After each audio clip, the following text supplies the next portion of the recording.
பிரதிஷ்டையின் பார்வை. உன் கண்களை ஏறெடுத்து நீ இருக்கிற இடத்திலிருந்து வடக்கையும் தெற்கையும் கிழக்கையும் மேற்கையும் நோக்கிப் பார். ஆதியாகமம் 13:14.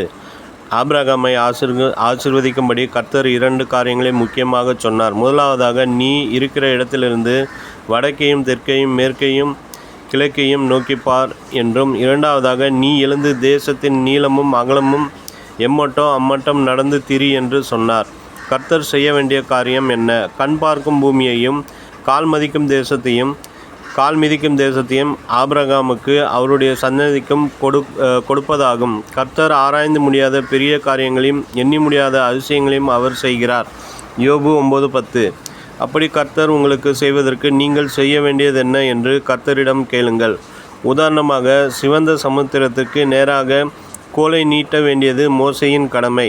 சிவந்த சமுத்திரத்தை 2ஆக பிரிப்பது கர்த்தருக்குரியது.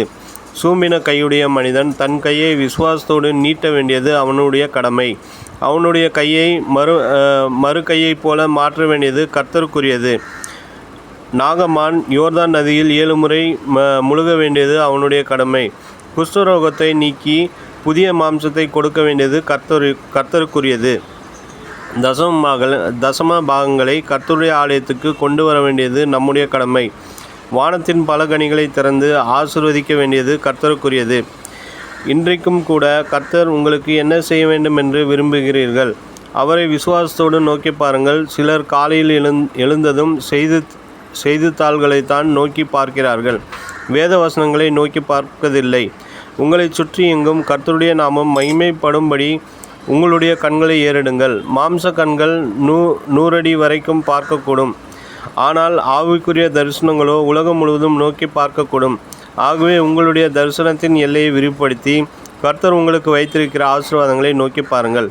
அடுத்தபடியாக, தரிசன கண்களால் நீங்கள் கற்பனை செய்து பார்க்கிற இடங்களை நோக்கி விசுவாச பயணத்தை ஆரம்பித்து விடுங்கள்.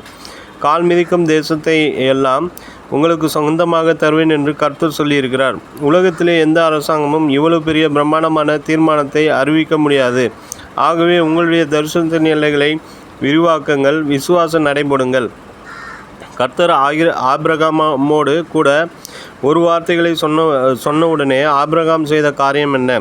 அப்படியே கீழ்ப்படிந்து தன் கூடாரத்தை பெயர்த்து கொண்டு போய் எபிரோனில் இருக்கும் மம்ரேயின் பூமியில் சேர்ந்து குடியிருந்து அங்கே கர்த்தருக்கு ஒரு பலிபீடத்தை கட்டினார். ஆதியாகமம் 13:18. அங்கே கர்த்தரை தொழுது கொண்டார். தேவ பிள்ளைகளே, ஆபிரகாமின் வாக்குத்தத்தங்கள் உங்களுக்குரியது. நீங்கள் ஆபிரகாமின் பிள்ளைகளாகவும் சந்ததியாகவும் இருக்கிறீர்கள். நினைவுக்கு, ஆபிரகாம் வயது சென்று முதிர் வயதானான். கர்த்தர் ஆபிரகாமை சகல காரியங்களிலும் ஆசீர்வதித்து வந்தார். ஆதியாகமம் 24:1.